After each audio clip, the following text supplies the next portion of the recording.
से लेकर के लगातार वहाँ तक और उधर जो दो है सो ये सब में अभी केचुआ पर्याप्त मात्रा में है और जिसमें पुनः गोबर ला करके डालेंगे। अब केचुआ को देखा जाए। हाँ दिखाई। हाँ फोड़ो, ये देखिए एक तो निकला है। फोड़ो, हाथ लगाओ, सोचो नहीं। ये केचुआ क्या करता है? ये जो है सो किसान का बंधुआ मजदूर है। ये 24 घंटा भोजन करते रहता है और उर्वरा शक्ति तैयार करते रहता है मिट्टी में गोबर से, और इसी को कहते हैं केचुआ खाद। अच्छा। और ये जो है सो पर्याप्त मात्रा में है हमारे पास। हमारे पास क्विंटल नहीं टन में है। यहाँ तो जो है सो यहाँ भी निकल जाएगा हमारा कम से कम 2 से 4 टन के लगभग केचुआ यहाँ है। लेकिन हमारे घर पर और हमारे किसानों के भी पास किसानों के पास ये पर्याप्त मात्रा में है। अच्छा। हैं? अब इसी को जो है इसको जो है सो तरीका है। केचुआ को जो हम कहेंगे वो हमारी बात को केचुआ मानता है। अच्छा, कैसे? माने हमको निकालना है, यहाँ से वर्मी निकालना है। हाँ। तो हम क्या करेंगे वो तो एक गोपनीय बात है। हाँ। लेकिन हाँ, आप लोगों से कोई हर्जा नहीं है। हाँ। लेकिन ये तो देख लेगा बहुत लोग ना टीवी। नहीं, आप अपना ये राज मत बताइए। हाँ, आप बस प्रोसेस सिंपल बता दीजिए। इसको हम ठोक देंगे ना। हाँ। उसके बाद हमारा कार्यकर्ता उठा लेगा। अच्छा। उसको ठोकेगा तो उसको संकेत मिल जाएगा। अभी बगैर ठोके कोड़ा इसीलिए निकला। अच्छा।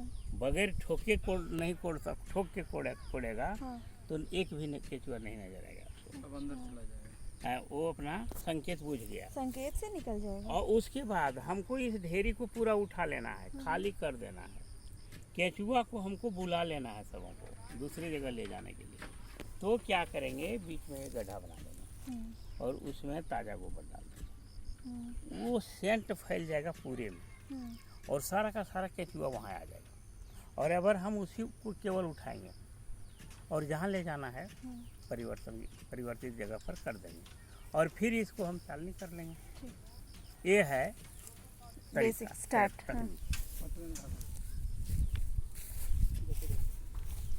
12 टन वर्मी फिलहाल तुरंत पतरातू वन विभाग को JSPR एग्रो द्वारा सप्लाई दिया गया, जिसका पेमेंट आज घोषणा चाहिए।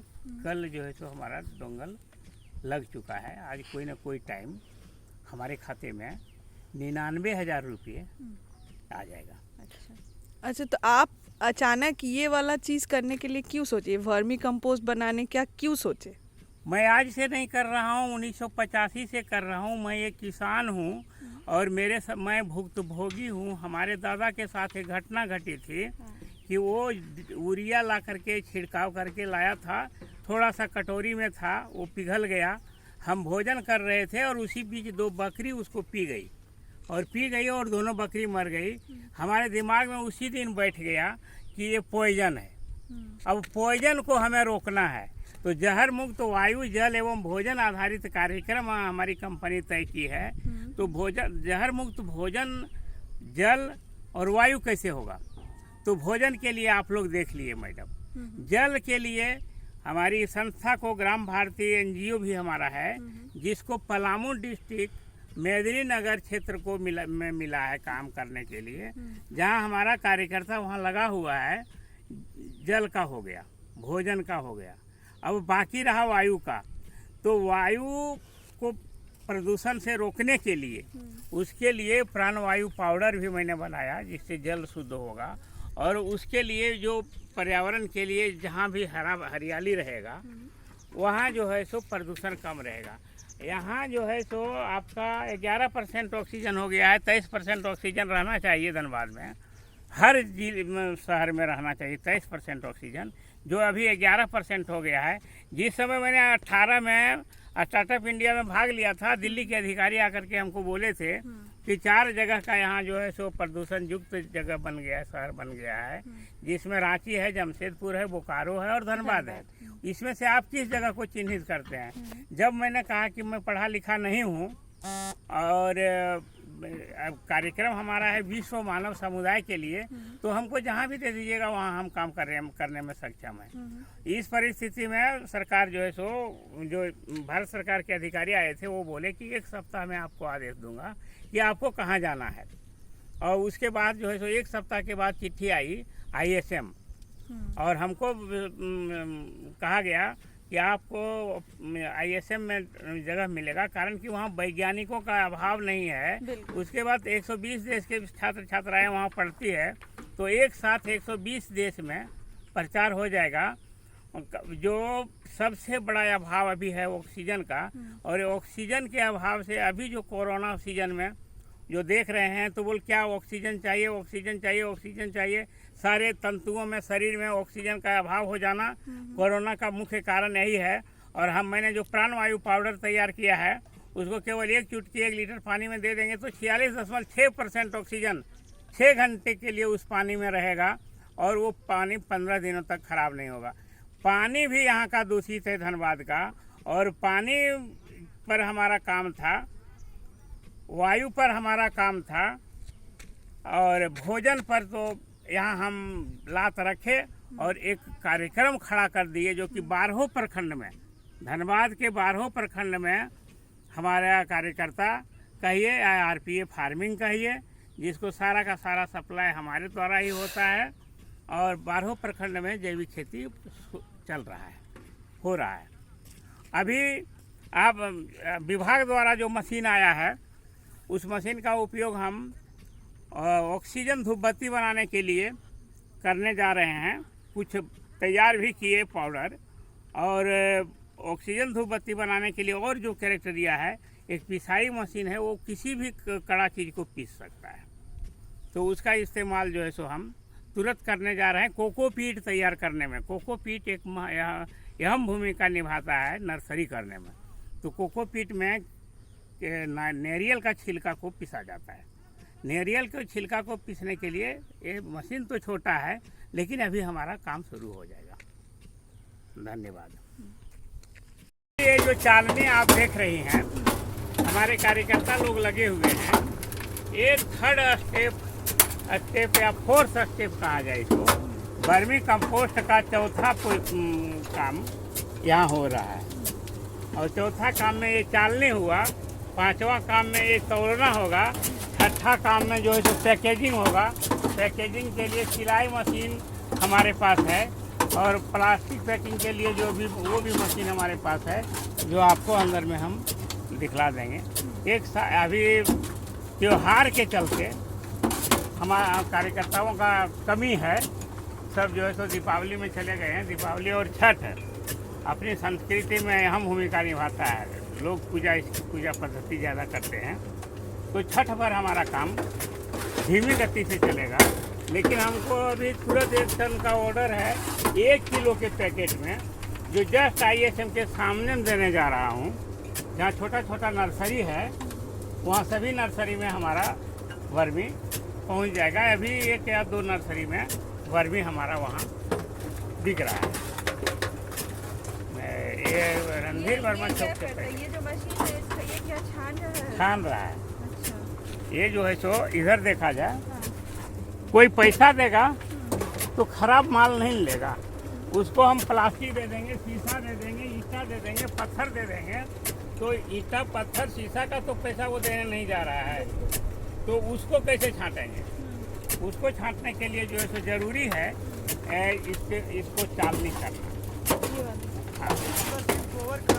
इसमें क्या है? इसमें क्या क्या है? गोबर और अब गोबर शब्द नहीं है, अब गोबर खत्म हो गया है, अब वर्मी बन गया है। केचुआ का पैखाना और पसीना है इसमें। अच्छा, केचुआ का पैखाना और पसीना को ही वर्मी कंपोस्ट कहते हैं, जिसमें सारे के सारे तत्व नाइट्रोजन, स्फूर और पोटास भरपूर मात्रा में इसमें रहता है। अच्छा, आप बताइए कि इससे क्या क्या उगा सकते हैं, कौन कौन सा फसल हो सकता है ये वर्मी कंपोस्ट से? धरती का कोई पौधा नहीं है जिसके लिए ये उपयोगी नहीं हो, चाहे फल हो, फूल हो, नर्सरी करना हो। उसके बाद यदि आप बिल्डिंग के ऊपर में छत पर उगाना चाहें फसल को, तो उसमें भी आप इस्तेमाल कर सकते हैं। बड़े बड़े पेड़ जो लगे हैं उसकी बुनियाद में यदि वर्मी रहा तो वो जड़ जो है सो रफ्तार से नीचे जाता है, और जहाँ 3 फीट जड़ चला गया तो वो पौधा मरता नहीं है, कारण कि 3 फीट के नीचे नमी बरकरार रहती है। और नमी बरकरार रखने के लिए वर्मी कंपोस्ट अहम भूमिका निभाता है। और इसमें जो पोजीशन बना हुआ है कंपोजिशन, वो एक पैकेट लाओ तो जी, कौन है यहाँ, वो एक पैकेट। अच्छा सर, ये बताइए ना हाँ, कि इसके बाद ये आप क्या पैकेट नहीं, वो करते हैं? 10 किलो वाला पैकेट लाओ हैं। इसके बाद का स्टेप, अभी इसको डायरेक्ट आप बोरा में अब डाल के इसको सेल कर देंगे? डाल करके पैक कर दो, अच्छा, हो गया। अच्छा, एक और चीज़ बताइए कि ये वर्मी कंपोस्ट अगर कोई हाथ में लेगा, जिसका मान लीजिए कोई स्किन का कोई डिजीज हो या कुछ हो, तो उसको प्रॉब्लम, उसको कोई कुछ तरह समस्या का होगा? प्रॉब्लम, नो इफेक्ट इसका कोई ये जो है सो हाँ? जहर मुक्त कार्यक्रम हमारा जब चल रहा है, ये है इसका कॉम्बिनेशन। और ये जो हमारा बना हुआ है थैली, सो ग्राम भारती बीज ग्राम गोलहिया के नाम से बना हुआ है, और ये सब पदार्थ इसमें रहते हैं। 12 से 17% तक नमी बरकरार है। यदि नमी घट गया तो इसकी शक्ति कुछ घट जाती है। 12 से 17% नमी इसमें रखना जरूरी है। तो नमी कैसे मेंटेन करते हैं? नमी मेंटेनेंस जो तो अभी तो नमी है, अब इसको जब पैक कर देंगे, प्लास्टिक पैक में करेंगे तब तो नमी बरकरार रहेगा। यदि इस बोरा में किए और ज़्यादा दिन हो जाएगा तो इसको उठेल देना पड़ेगा। ये बोरा हमारा बाद होगा, वर्मी नहीं, और उसमें थोड़ा सा पानी का छिड़काव करेंगे, फिर इसको नमी ला करके उसके बाद पैक करेंगे। बगैर नमी का पैक नहीं। तो कितना प्रोडक्शन आप करते हैं हिमलाल जी? माने ये- एक दिन में कितना बना लेते हैं, कितना बोरा पैक कर लेते हैं? ये निर्भर करता है कार्यकर्ताओं पर। जितने अधिक लोग रहेंगे उतना अधिक काम होगा, जितने कम लोग रहेंगे उतना कम काम होगा। लेकिन मान के चलिए 10 क्विंटल यानी 1 टन से कम का प्रोडक्शन होना कंपनी को या एनजीओ को घाटे में जाना है। इसीलिए 1 टन से कम का प्रोडक्शन नहीं होता है। और जितना प्रोडक्शन होता है सबका डिमांड मैंने सेल हो जाता हाँ, है? सेल हो जाता है। 2500 टन वर्मी मैंने 21 में सेल कर चुका हूँ। अच्छा, और हमको लगता है अब 1 महीना जो बचा है उसमें कुछ नहीं तो 500 टन तो सप्लाई हो ही जाएगा। और 500 टन की जगह यदि ये नवंबर और दिसंबर 2 महीना बचा है, 200 टन तो सप्लाई निश्चित है। अच्छा, अभी तक आप कौन से जगह पे या कौन से कंपनी में आप ये आपका माल सप्लाई दे चुके हैं? मैं कंपनी आपका ये वर्मी कंपोस्ट मैं कहाँ खास सप्लाई करके झारखंड सरकार को दे रहा हूँ। झारखंड सरकार लार्ज स्केल पर मनरेगा आम बागवानी में लेती है।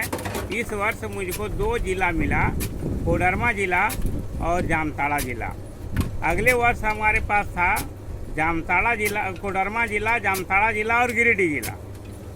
तो इस वर्ष थोड़ा हमको कम पड़ा, कारण कि गिरिडीह जिला के कुछ लोग जिन्हें इसकी जानकारी नहीं है, अनुभवहीन कहिए या जो भी हो, उन्होंने टेंडर छीन लिया। और टेंडर छीन लिया तो हम क्या कर सकते हैं? विभाग का सबसे गलत नियम है कि बगैर क्वालिटी मेंटेनेंस का पास कर देना कम रेट में। ये सबसे बड़ी कमजोरी हमारे झारखंड सरकार की है। यदि क्वालिटी मेंटेनेंस नहीं हो तो उसे छांटा जाना चाहिए, लेकिन सरकार ऐसा नहीं करती है। जिसका रेट कम रहता है टेंडर उसी का होता है। अब रेट कम हुआ, टेंडर उसका हुआ, तो वो क्या देगा? क्वालिटी मेंटेनेंस वो नहीं करेगा। क्वालिटी मेंटेनेंस करने के लिए आप जोड़ लीजिए मैडम कि हमारे पास अभी 6 कार्यकर्ता यहाँ लगे हुए हैं और 1 टन उत्पादन करेगा। 6 चौका 2400 रुपया हमारा लग रहा है लेबर कॉस्ट केवल अभी, और पहले जो लेबर कॉस्ट लगा तो लगा। और रेट यदि हम इसको डाउन करके देना चाहेंगे तो हम माइनस में जाएंगे, घाटे में जाएंगे। सरकार यदि कम रेट वाले को टेंडर देती है, ऐसा नहीं होना चाहिए। विभाग को उसके क्वालिटी को देखना चाहिए। जिसका क्वालिटी अच्छा है उसी को केवल टेंडर में भाग लेने देना चाहिए। वैसा नहीं होता है। झारखंड सरकार का एक रूल है, नियम है, या तो कहिए अब झारखंड सरकार की यानी अनियमितता है, अनुभवहीनता है, जो कि कम मूल्य वाले को ही टेंडर देते हैं। हमको यदि कोई कहेगा कि दे दीजिए 4 रुपये किलो, 3 रुपये किलो, हम दे पाएंगे। अच्छा, आप कितने लोगों का आपके अंडर में काम करते हैं आपके अंडर में? कितने लोग? मैंने 500 किसान हमारे पास 1915 में था टैग, जो सारे के सारे किसान केचुआ खाद तैयार करते हैं। और ये जमीन आपका है? नहीं, ये भाड़े पर लिया हूँ। जब हमको ये भवन, कोयला भवन नहीं दिया ज़मीन, भूली डी ब्लॉक के सामने में एक पड़ा हुआ पुराना हॉस्पिटल पड़ा है, खाली है, डिमांड किए लेकिन मिला नहीं। तो लास्ट में हमको काम यहाँ तुरंत शुरू करना था। शुरू करने के लिए हमको भाड़े पर लेना पड़ा। और ये जो देख रहे हैं कैंपस, ये चारों तरफ, ये 4 एकड़ का कैंपस है। और आज तो इतना देख रही है, आने वाले 4 महीने में ये कैंपस में हर जगह गोबर ही गोबर नजर आएगा। पानी भरा पड़ा रहेगा और सब में केचुआ डाला रहेगा। तो आपका प्लान है इसको एक्सटेंड बढ़ाने का? उगाए हैं ना? हाँ, अपने खाद से उगाए हैं। और क्या क्या गुणवत्ता है इसकी? इसका गुणवत्ता पूर्ण जैविक है ये। मतलब इसमें किसी रासायनिक का उपयोग नहीं किया गया। और ये 3 साल तक बैंगन फलेगी। और हाइट इसका होगा कम से कम 6-7 फीट। अच्छा, ये क्या आप लोगों को वर्मी कंपोस्ट हाँ, देके ये बैंगन उगाया गया हाँ, है? वर्मी कंपोस्ट दे के उगाया गया। अच्छा, अब तो लग रहा है इसमें आने हाँ, वाला है। फल आ गए। हाँ, फल ही तो आ गई है। हाँ।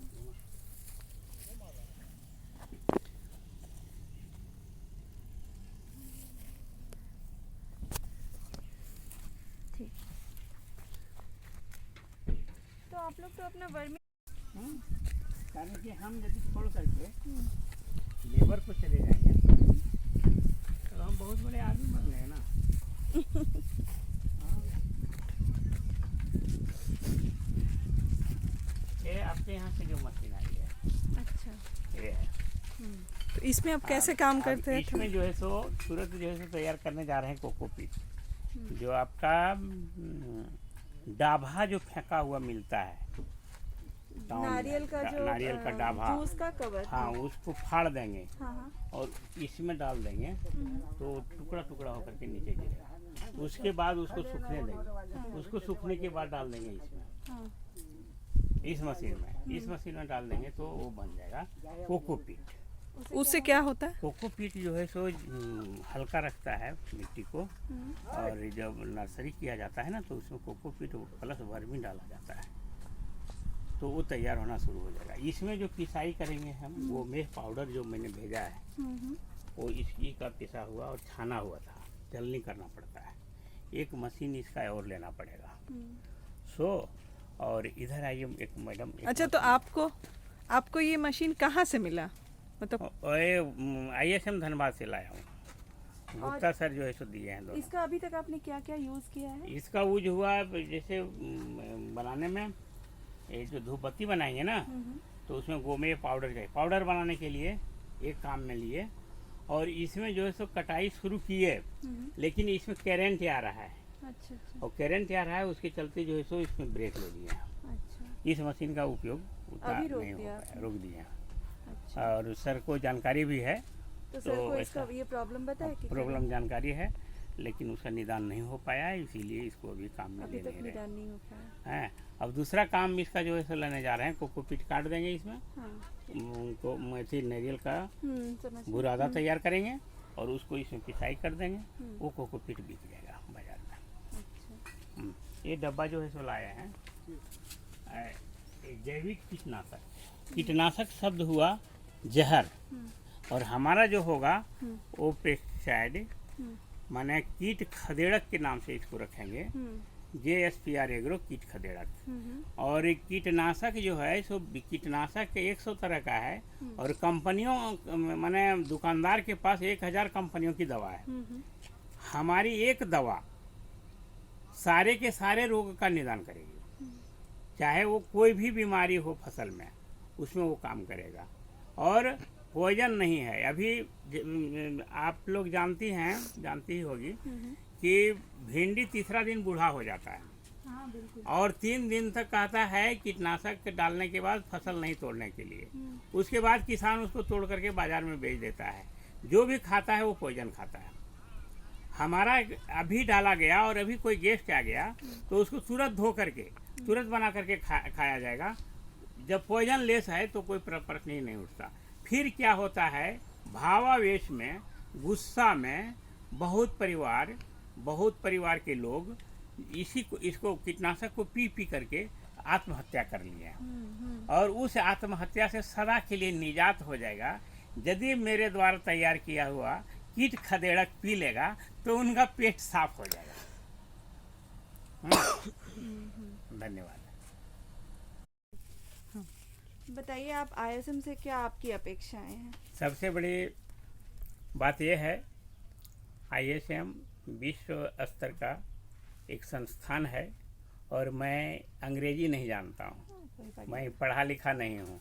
और ISM से जुड़ने के बाद सबसे बड़ी अपेक्षा हमको है कि जो मेरा विश्व मानव समुदाय हेतु जहर मुक्त वायु, जल एवं भोजन आधारित कार्यक्रम जो 120 देश में ISM पहुंचा देगा, सबसे बड़ी अपेक्षा यही है। जब 120 देशों में हमारे प्रोडक्ट को जानेगा तो हमारे पास प्रोडक्ट देने की कैपेसिटी नहीं नज़र आएगी, और हम अधिक से अधिक लोगों को काम देंगे। बरसात के दिन में मनरेगा का काम जब मुझको मिलता है तो 150 किसान लड़के के लगभग हमारे पास काम करते हैं। आज के डेट में यदि 120 देश हमारा प्रोडक्ट लेना शुरू कर दे तो हमारे पास कुछ नहीं तो 120 देश के लिए 1200 लोगों को तो काम देना स्वाभाविक है। 1200 लोगों से कम में काम नहीं चलेगा। तो 1200 लोगों को रोजगार देना एक अहम भूमिका ISM निभाएगा, और इसी कामना के साथ हम ISM से टैग हैं। और फिर मेरा जो आविष्कार है वो विश्व के मानव समुदाय के लिए है, ताकि पूरा मानव समुदाय ये जाने कि एक देहाती कृषक ने ऐसा कुछ निर्माण किया है जिसकी हमें सख्त ज़रूरत है। धन्यवाद।